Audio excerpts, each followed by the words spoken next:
आज 27 फरवरी को गुरुजी पंडित प्रदीप जी मिश्रा जी द्वारा सिरसा हरियाणा में बांटी जा रही श्री गुरु शिव महापुराण की कथा के तीसरे दिन की कथा आज पूर्ण हो चुकी है। और आज की कथा में गुरुजी ने बताया कि पशुपति व्रत में कौन सी दो अनजाने में हुई गलती की वजह से आपको आपकी पशुपति व्रत का फल प्राप्त नहीं होता है, सफल नहीं होता है, महादेव की कृपा आप पर नहीं होती है। साथ ही पशुपति व्रत में जब आप शाम के समय में 6 दिए लेकर जाते हैं और जिसमें से आपको 5 दिए लगाने होते हैं, प्रज्वलित करने होते हैं और एक दीपक आपको बिना प्रज्वलित किए ही घर लाना होता है। और जब आप गलती से 6 दिए प्रज्वलित कर लेते हैं तो उसका क्या फल होता है, उससे पशुपति व्रत आपका सफल होता है या नहीं होता है, या फिर आप माचिस ले जाना भूल गए या कोई सामग्री ले जाना भूल जाते हैं और मंदिर का ही सामग्री उपयोग करते हैं, माचिस का प्रयोग करते हैं, तो आपकी इस गलती की वजह से आपका पशुपति व्रत सफल होता है नहीं होता है, उसका फल आपको प्राप्त होता है नहीं होता है। इसकी जानकारी गुरुजी ने आज की कथा में दिए हैं। साथ ही अपनी गलतियों को कैसे आप सुधार के अपने पशुपति व्रत को सफल कर सकते हैं, इसकी भी जानकारी गुरुजी ने दिए हैं। साथ ही आज की तीसरे दिन की कथा में गुरुजी ने 2 नए संतान प्राप्ति वाले उपाय बताए हैं जो बहुत ही नए हैं, यानी कि आज से पहले की कथा में गुरुजी ने इन उपायों का वर्णन नहीं किए थे। आज की ये वीडियो आपके लिए बहुत ही ज़्यादा उपयोगी होने वाली है। अगर आज की कथा आपसे छूट गई हो या किसी भी कारण से अगर आप आज की कथा नहीं सुन पाए तो आज के इस छोटे से वीडियो से आपको आज के तीसरे दिन की कथा की संपूर्ण जानकारी प्राप्त हो जाएगी। साथ ही आज के तीसरे दिन की कथा को रसवादन करने का पुण्य, उसका फल भी आपको प्राप्त हो जाएगा। तो चलिए जानते हैं कि आज के तीसरे दिन की कथा में गुरुजी ने कौन कौन सी जानकारी दिए हैं। कथा को शुरू करते हुए गुरुजी ने कहा कि शिव महापुराण की कथा वर्णन करती है कि जब भी आपके जीवन में दुख आता है तो वो आपको निखारने के लिए आता है। जब भी आपके जीवन में कोई तकलीफें आती हैं, आपके जीवन में जब भी भगवान आपको तकलीफ देते हैं तो वो आपको अच्छा बनाने के लिए ही तकलीफ देते हैं। गुरुजी ने कहा कि जिस प्रकार घोड़ों की रेस में घुड़सवार घोड़े को पीन चुभाता है, मारता है, जिसके कारण जो घोड़ा है वो तेज भागता है और वो जीत जाता है, उसी प्रकार गुरुजी ने कहा कि जब आपके जीवन में बहुत ज़्यादा दुख आती है, तकलीफ आती है, तो इसका अर्थ होता है कि भगवान आपके लिए कुछ अच्छा सोच रहे हैं, आपके साथ कुछ अच्छा होने वाला है, इसलिए भगवान आपको उसके लिए तैयार कर रहे हैं। कथा में आगे गुरुजी ने कहा कि अगर आपके सामने खाने की थाली लगी हुई है तो आपको कभी भी उसे छोड़कर नहीं उठना चाहिए। भले ही भोजन आपके पसंद का ना हो, भले ही खाने में स्वाद ना हो, फिर भी आपको भोजन को प्रसन्नता से खुशी खुशी प्राप्त करना चाहिए। गुरुजी ने कहा कि क्योंकि जिस प्रकार जिस भाव से आप भोजन ग्रहण करते हो उसी भाव से ही आपके शरीर को वैसा फल प्राप्त होता है। आप खुशी खुशी भोजन करोगे तो आपको भोजन का फल प्राप्त होगा, आपके शरीर को वो भोजन लगेगा। कथा में आगे गुरुजी ने कहा कि जब भी आपके घर में कोई गुरु आए, कोई संत आए, कोई साधु आए या कोई मेहमान आए तो आपके घर में किसी के सदस्य के मुख में प्रसन्नता हो ना हो, पर जो घर की बहू होती है उसके चेहरे में अगर प्रसन्नता रहती है तो घर में कभी भी किसी भी चीज की कमी नहीं होती है। कथा में आगे गुरुजी ने कहा कि शिव महापुराण की कथा वर्णन करती है कि जो सुख सोने और चांदी की बेलपत्री प्रदान नहीं कर सकती, वो फल, वो सुख शिव जी पर चढ़ी हुई एक बेलपत्र प्रदान करती है। अगर आपको किसी ने सोने की बेलपत्री दे दी हो, चाहे वो 20 लाख का हो, 50 लाख का हो, चाहे चांदी की बेलपत्री दे दी हो, लाख का हो, 50,000 का हो, 10,000 का हो, चाहे जितना भी उसका कीमत हो, कितना भी वो महत्व रखता हो, पर उसका महत्व बेलपत्री के पेड़ से तोड़कर चढ़ाई हुई शिव जी पर एक बेलपत्री से बड़ी नहीं हो सकती है। शिव जी पर बेलपत्री के पेड़ से तोड़कर चढ़ाई हुई एक बेलपत्री जो फल आपको प्रदान करती है, जो सुख आपको प्रदान करती है, जो औषधि प्रदान करती है, वो आपको कोई भी सोने या चांदी की बेलपत्री प्रदान नहीं कर सकती। कथा में आगे गुरुजी ने एक नए उपाय की जानकारी देते हुए बताए। गुरुजी ने कहा कि शिव महापुराण की कथा वर्णन करती है कि जिन्हें संतान नहीं है, जिन्हें शादी के वर्षों बाद भी संतान सुख की प्राप्ति नहीं हुई है, उन्हें इस विशेष उपाय को करना है।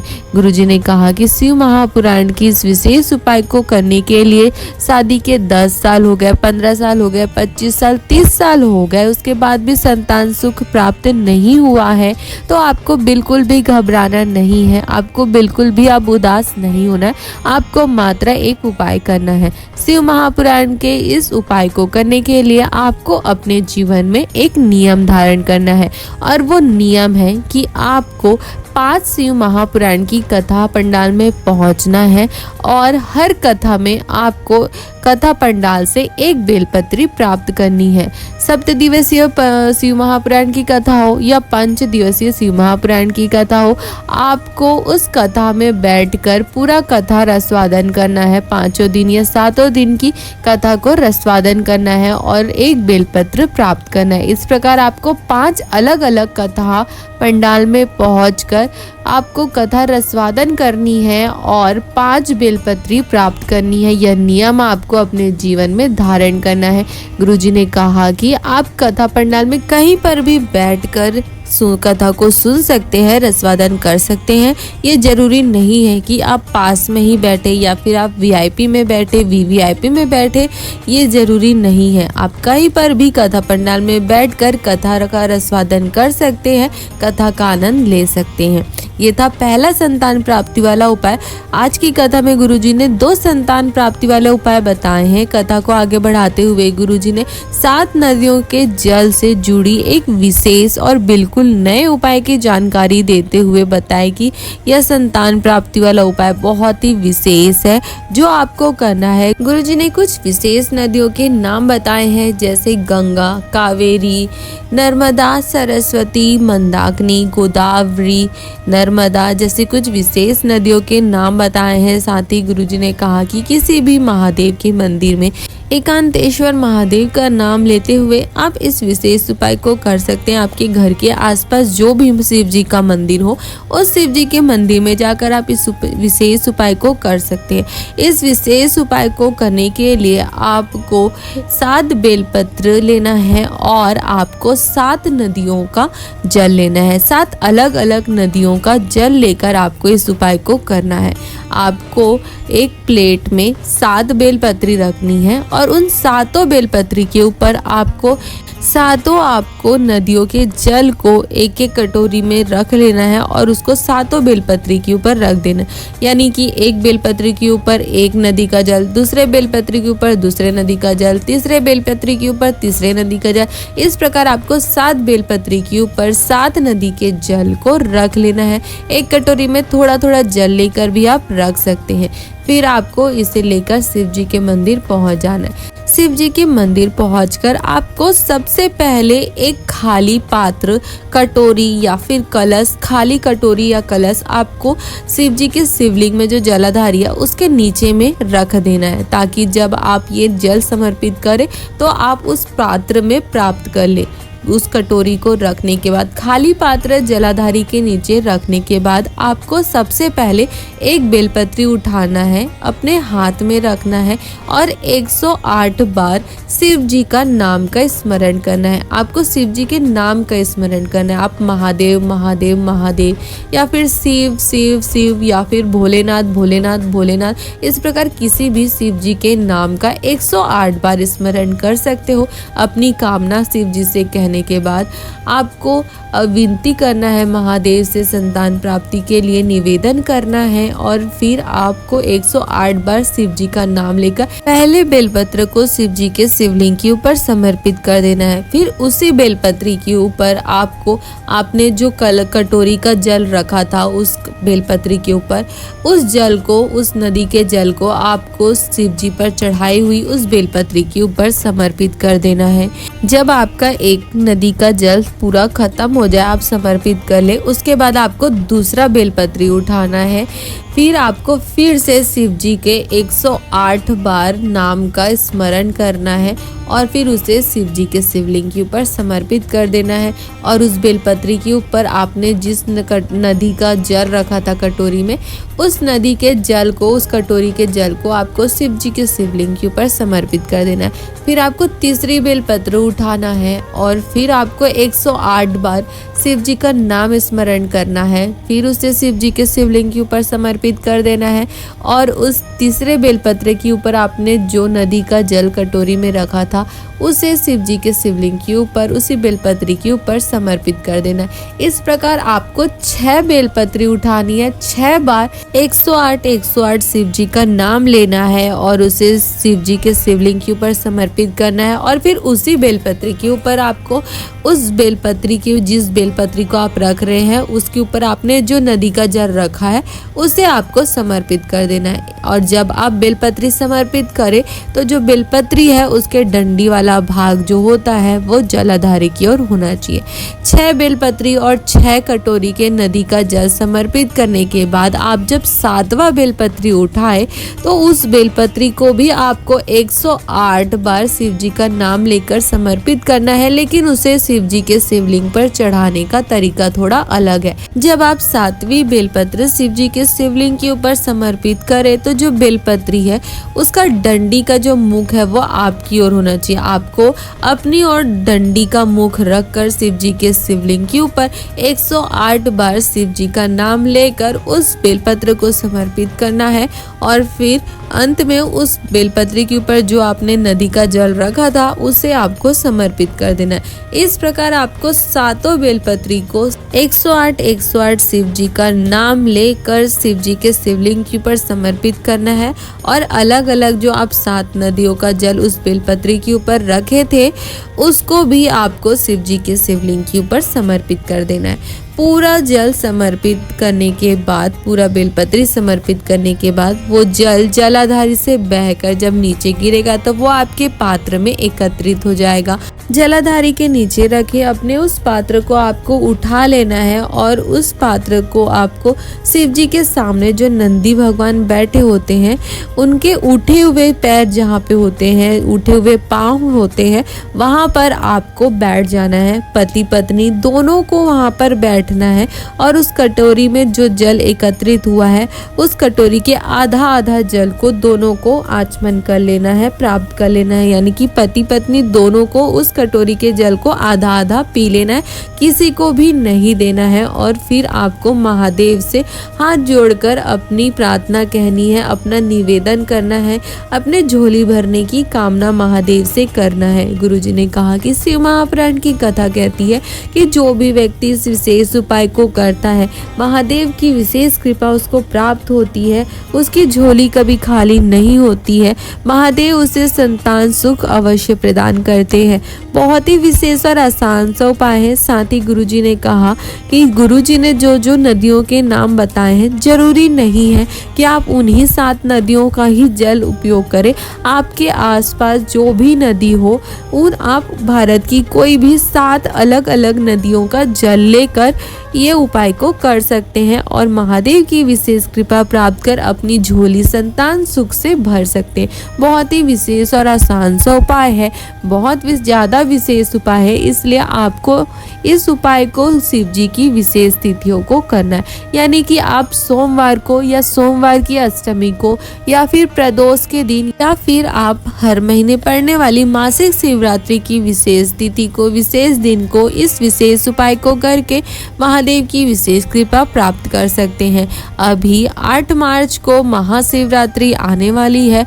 साल में पूरे वर्ष में एक बार आती है महाशिवरात्रि की ये विशेष तिथि, जिस दिन कोई भी उपाय करने से उसका फल आपको अवश्य प्राप्त होता है और पूरे वर्ष भर उसको फल आपको प्राप्त होता है तो आप 8 मार्च को महाशिवरात्रि की विशेष तिथि को, विशेष दिन को आप इस विशेष उपाय को करके अपनी झोली भर सकते हैं और महादेव की विशेष कृपा प्राप्त कर सकते हैं। बढ़ते हैं कथा की आगे की जानकारी की ओर। तो कथा के अंत में गुरुजी ने शिव महापुराण की कथा में पशुपति व्रत से जुड़ी 2 विशेष जानकारी देते हुए बताया कि अगर आपसे अनजाने में कोई गलती हो जाती है पशुपति व्रत करते समय तो आपको पशुपति व्रत करने का फल प्राप्त होता है या नहीं, आपका पशुपति व्रत सफल होता है कि नहीं, महादेव की कृपा आपको प्राप्त होती है या नहीं, इसकी विशेष जानकारी गुरुजी ने दी है। जो पशुपति व्रत रखे हुए हैं या आगे जो पशुपति व्रत रखने वाले हैं उनके लिए ये वीडियो बहुत ही ज़्यादा उपयोगी होने वाली है, विशेष होने वाली है, क्योंकि आज की वीडियो की ये जानकारी, शिव महापुराण की ये जानकारी आपके पशुपति व्रत को सफल बना देगी और आपके व्रत का फल भी आपको प्राप्त हो जाएगा। गुरुजी ने कहा कि आपको विशेष ध्यान रखना है कि आपसे ये गलती ना हो, पर अगर आपसे ये गलती हो जाती है तो आपको क्या करना है इसकी भी जानकारी हम आपको आज की इस वीडियो में देंगे।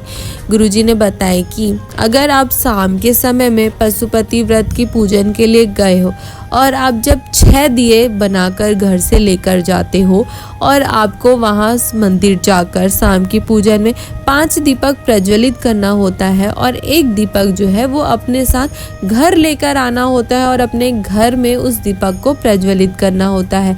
पर अगर आपसे गलती से 6 दीपक मंदिर में ही प्रज्वलित हो जाए तो आपका पशुपति व्रत सफल होता है या नहीं, आपको उसका फल प्राप्त होता है या नहीं, या फिर आप जब शाम को या सुबह पूजन के लिए पशुपति व्रत की पूजन के लिए सुबह मंदिर जाए या शाम को मंदिर जाए और आप माचिस ले जाना भूल जाए और आपको माचिस किसी दूसरे से लेना पड़े या फिर मंदिर की ही माचिस से आपको दीपक प्रज्वलित करना पड़े, तो क्या आपका पशुपति व्रत सफल होगा या नहीं, इसकी जानकारी गुरुजी ने आज की कथा में बताया है। गुरुजी ने कहा कि अगर आपसे पशुपति व्रत के किसी भी सोमवार को अगर ये 2 गलतियां हो जाती है तो शिव महापुराण की कथा वर्णन करती है कि उसका कोई भी फल आपको प्राप्त नहीं होता है, आपका पशुपति व्रत सफल नहीं होता है, महादेव आपके उस व्रत को स्वीकार नहीं करते हैं। गुरुजी ने कहा कि अगर आपने किसी तीसरे से माचिस ले ली या आपने मंदिर की ही माचिस ले ली तो फिर आपको उसका फल प्राप्त नहीं होता है, क्योंकि वो माचिस आपकी नहीं है, वो आपकी सामग्री नहीं है, आप किसी दूसरे की सामग्री ले रहे हैं, इसलिए आपका पशुपति व्रत सफल नहीं होता है, स्वीकार नहीं होता है। तो ये थी गलती की जानकारी कि अगर आपसे गलती होती है तो आपका व्रत स्वीकार होता है या नहीं। तो चलिए जानते हैं कि अगर कोई गलती आपसे हो जाए पशुपति व्रत के समय तो आपको क्या करना चाहिए जिससे महादेव आपके व्रत को स्वीकार करे, सफल करे।